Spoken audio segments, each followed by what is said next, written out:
Hey guys, welcome back for another video. What we're going to be doing today is we'll be breaking down some of the latest news that came out this past week, the new updates about the ACC conference, realignment, and what's going to be dominating the off-season college football airways for the next couple of seasons. We know the last 2 to 3 years there's been a lot of realignment in college football. There's been teams jumping from conferences. There's been teams chasing money. It was bound to happen. It has completely changed the way that we look at college football, and who's been lagging behind all of it has been the ACC conference, especially when it comes to the world of football. And they have that long grant of rights deal that runs all the way through 2036. They're only making half the amount of money that the SEC and the Big Ten are bringing in. So that's forced a couple of their largest brands to explore the possibility of leaving the ACC conference, ditching them, forgetting regional college football, and trying to shop to where they can make the most money to try to catch up with the other largest brands in football. That led Florida State and Clemson to both file lawsuits in their state against the ACC conference, and especially about breaking that grant of rights deal. But guys, first things first, make sure to hit that like button, make sure to subscribe. If you have any comments, please drop them below and I will respond to every single one of them. When it came to the grant of rights, the ACC conference has that TV deal with ESPN, runs through 2036 as of right now.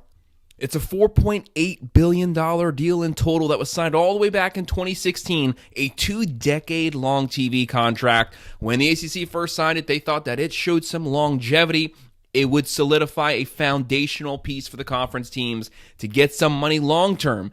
But then you had the Big Ten. You had the SEC. Both of them came in way after that and signed far larger TV contracts. Right now, the SEC, they have a $3 billion deal, ran just for a couple of years. It nets every single team $68 million per year. And when you look at the ACC, they're making about $35 to $40 million every single year with their grant of rights TV deal. So you really see they're almost making about half what SEC teams are bringing in. And then you have the Big Ten's TV deal, which as of right now runs through 2030. They're making $71.8 million per year per school. Rutgers, Illinois, Vanderbilt, Purdue, Kentucky, they are all making twice as much as Clemson, Florida State, Miami, UNC.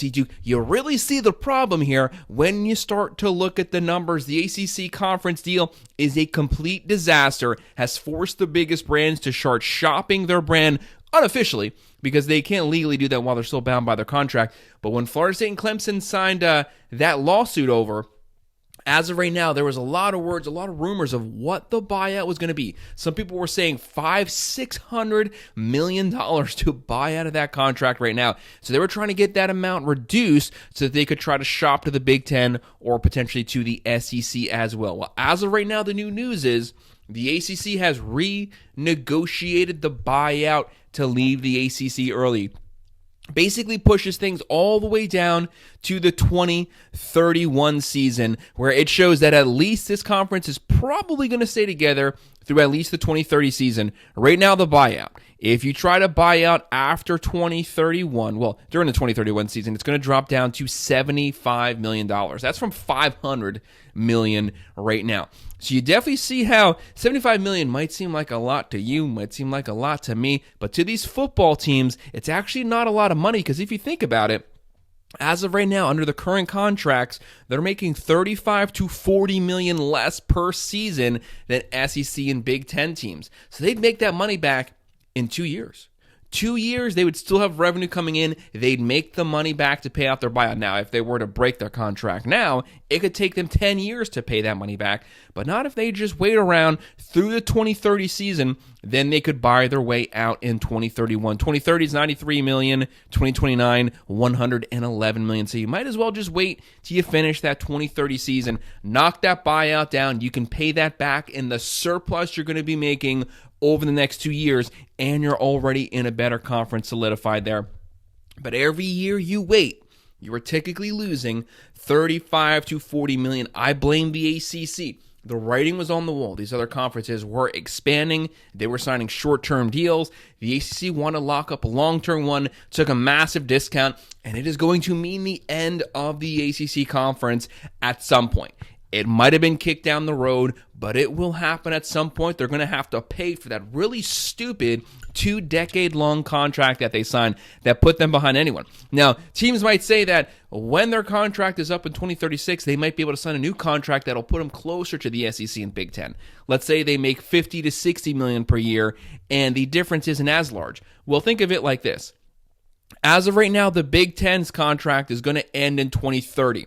They're going to be making more. They'll have gone through 2 or 3 contract extensions and upgrades by the time that the ACC's one and first contract ends. So by that point, by the time that the ACC gets to 2036, Big Ten schools will probably be making $80 to $90 million, and the SEC's contract ends in 2034. They'll probably be making $75 to $85 million, and then the ACC's hoping to get 50 to 60, still putting them 30 to 40 million behind the Big Ten and the SEC. They just don't have the brands to do it. They refuse to be aggressive and realign early on. I was saying years ago they should have went after a lot of these teams. They did nothing, and now they're technically reaping the consequences of that. But the bigger picture that I see here, if Florida State and Clemson do indeed leave after the 2030 season, Miami has to go. Miami has to jump ship. They are as big of a brand to me nationally as those teams. They came in number 2 last year in total views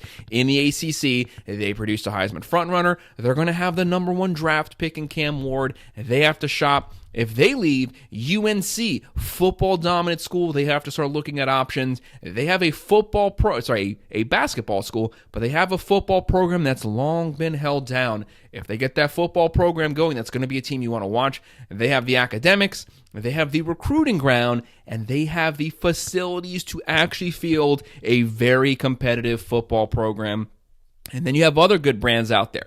Virginia Tech, Louisville, Duke, basketball powerhouse. There's a lot of good programs. SMU is starting to come back to that 80s form. They could be nationally relevant. You have a lot of good brands still in the conference, but to me, if Clemson and Florida State leave, the next schools I could see dropping would be Miami and then UNC also jumping ship and trying to find a new home somewhere else as well.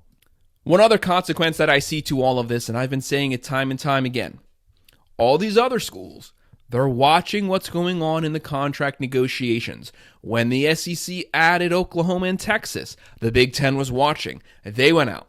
They took Oregon. They took USC. They started grabbing pieces because someone else was making moves. The SEC, the Big Ten, the Big 12, they're all watching what the ACC is doing with their new conference. They're going to be watching how it develops. And who's also watching it is their largest brand schools as well.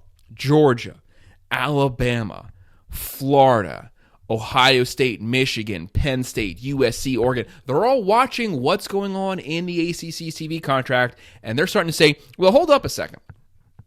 If they're making more, the way that these teams can make more under their new contract in the ACC is they'll get paid on viewership and success. If they make the postseason, they can make up to 10 to 15 million more per season. So if they're making 40, they might bump that up to 55, which makes the gap a little smaller with the ACC and Big Ten schools, but it's not enough to stay in there. It's just enough to buy you a couple time till you finish 2030, and then you break that contract and jump ship. But as of right now, let's say the Buckeyes, who led college football in viewership this past season, they're going to start saying, why do I make as much as Rutgers? Why are we splitting revenue? Why do I make as much as Northwestern? I should get paid more. I'm the one bringing in all the money to the conference. That's what Georgia's going to start saying. That's what Alabama's going to start saying. They're just not going to say, you know what, we're fine the way things are. If you think that, you've not been watching college football for the last decade, because if anything, they've showed you the opposite. People used to say, NIL is not going to matter to the Georgias, the Texases, the Ohio States. They already have the recruiting ground. They don't need the NIL. And then what happened? The NIL came out, and they went after it just as much as anyone else, because that becomes the new norm in college football. You have to adapt in order to survive. Once the norm becomes the biggest brands making the most in the conference, like it will in the ACC, the SEC, and the Big Ten, they are going to follow suit because that has become the norm. They want to get paid for their brand, for their likeliness, just like the players do, of what they do to the conference. I hate when you see, let's say, a Vanderbilt bumping their chest and saying, SEC, SEC. What really do they contribute to the SEC? Absolutely nothing. If anything, they just take from the SEC. So why do they make as much as the Alabama Crimson Tide? Why does Northwestern make as much as the Buckeyes, as the Oregon Ducks, when they don't contribute anything football-wise? At some point, they're going to start breaking that up, and then we're going down a really dark road, but it is what it is. That's what's happened to college athletics. But guys, make sure to hit that like button. Make sure to subscribe. If you have any comments, please drop them below, and I will respond. Thank you.